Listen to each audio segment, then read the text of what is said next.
वो एक गांव में एक फेंकू रहता था। आप जानते ही हैं, हर गांव शहर गली मोहल्ले में फेंकू मिल जाएंगे आपको। बड़ी बड़ी फेंकता था। उसकी पत्नी बड़ी दुखी रहती थी। वो कहती थी आप इतनी बड़ी बड़ी मत फेंका कीजिए, बाद में लोग आपके ऊपर हंसते हैं, समाज आपके ऊपर हंसता है। उसने कहा मैं क्या करूं यार, मुझे आदत पड़ गई है फेंकने की।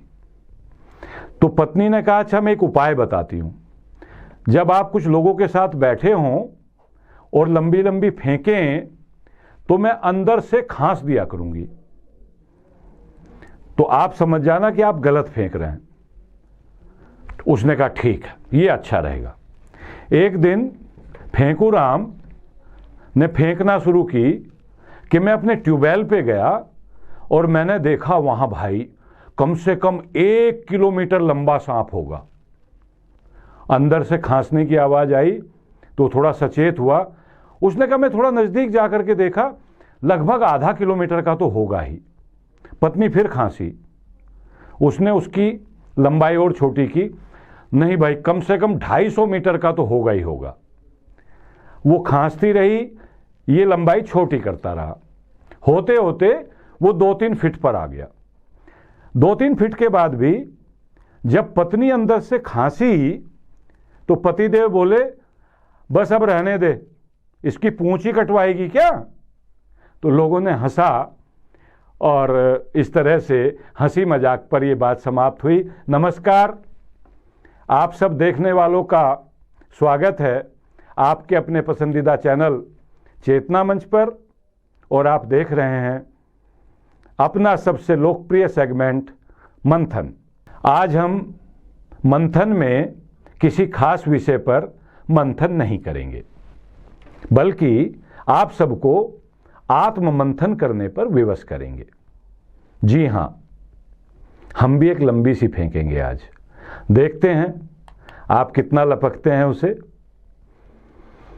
और फेंकना यह है कि हमने 126 वर्ष के एक युवक को देखा है। जी हां, बिल्कुल सही सुना आपने। वह 126 वर्ष के हैं और पूरी तरह से स्वस्थ हैं, बल्कि किसी युवा की भांति रोज 3-4 बार अपने तीसरे मंजिल वाले कमरे में जाते हैं और तीसरी मंजिल से 3-4 बार रोज नीचे उतरते हैं। हम बात कर रहे हैं बाबा शिवानंद की। भारत के वाराणसी में एक छोटे से आश्रम में रहने वाले बाबा शिवानंद पूरे 126 वर्ष के हैं और ये उनकी असली उम्र है। लिखा पढ़ी में, कागजों में, उनके पासपोर्ट पर, सब जगह वो 126 वर्ष के हैं। उनका जन्म 8 अगस्त 1896 को अविभाजित बंगाल में, यानी जो हिस्सा आज बांग्लादेश में है, उसके हरिपुर गांव में हुआ था। बाबा जब मात्र 6 वर्ष के थे तब से वे योग कर रहे हैं, योग के साधक हैं, साधना कर रहे हैं, साथ ही बेहद संयमपूर्ण जीवन जी रहे हैं। दरअसल उनके माता पिता भिक्षा मांगकर अपना गुजारा करते थे। जब शिवानंद मात्र 4 वर्ष के थे तभी उनके माता पिता ने उन्हें ज्ञान अर्जित करने के मकसद से स्वामी ओंकारानंद गोस्वामी जी को समर्पित कर दिया था, भेंट कर दिया था और कहा था कि अब आप ही देखिए इसको। 2 साल बाद जब वे 6 वर्ष के हुए तो बीमारी के कारण उनके माता पिता व बहन की मौत हो गई। बीमारी इतनी गंभीर थी कि एक ही दिन में तीनों मर गए। तभी से, यानी मात्र 6 वर्ष की उम्र से ही शिवानंद योग, ध्यान और साधना करने लगे। साथ ही संयमित भोजन करने लगे और उस रूटीन को वे आज तक निभा रहे हैं। उनके भोजन में नमक नाम मात्र को होता है और वे भुने हुए आलू या उबली हुई दाल ही खाते हैं, अथवा कुछ कच्ची सब्जियों का सेवन करते हैं और पूरी तरह से स्वस्थ हैं। उन्हें ब्लड प्रेशर, शुगर, थायराइड जैसी कोई भी बीमारी नहीं है। हमेशा ब्रह्म मुहूर्त में सुबह 3 बजे अपनी चारपाई छोड़ देते हैं। 1 घंटा नियमित योग अभ्यास करते हैं और ध्यान अवश्य करते हैं, मेडिटेशन करते हैं। मेडिटेशन के साथ साथ प्राणायाम करते हैं।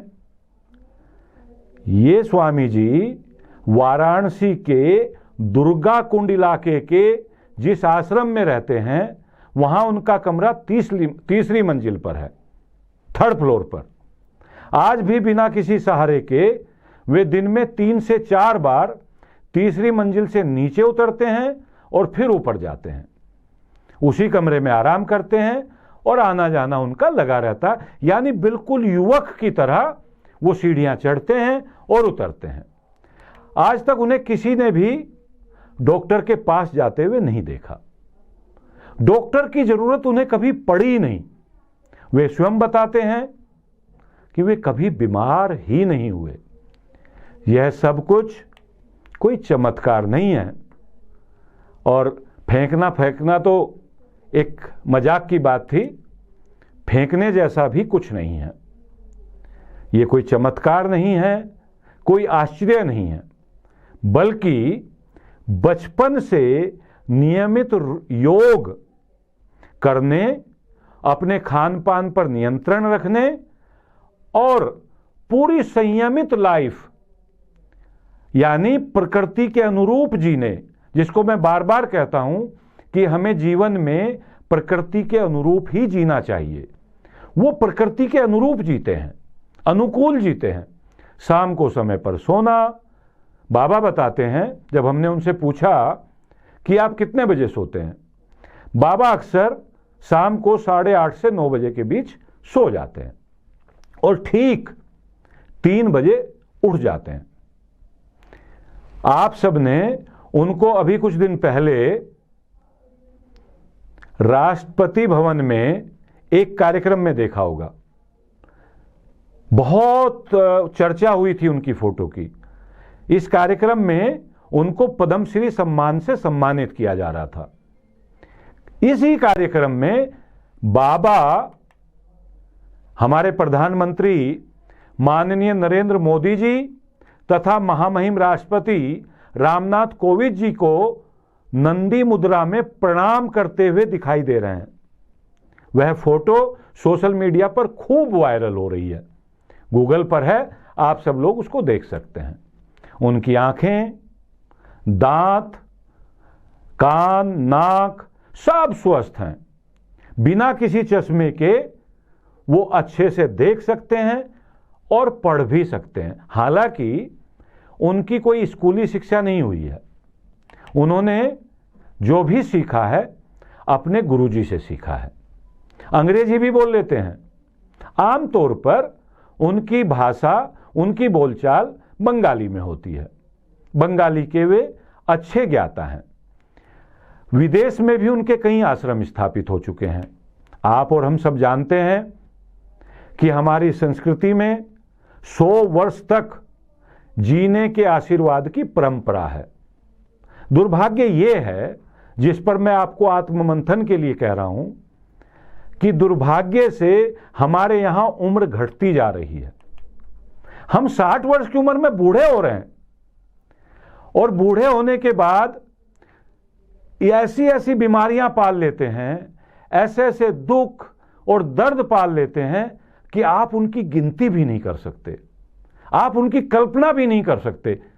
इस दुर्गति से यदि बचना है, हमेशा स्वस्थ रहना है और निरोग बने रहना है, बाबा शिवानंद की तरह 126 वर्ष यदि आपको जीना है, तो आत्ममंथन कीजिए, आत्मचिंतन कीजिए।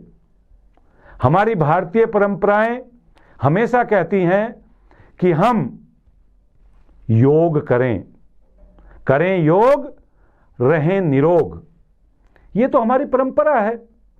योग करें, संयमित खान पान करें, अपने खान पान पर पूरा ध्यान रखें, यही कारण था कि आज हमने आपको बाबा शिवानंद से मिलवाया।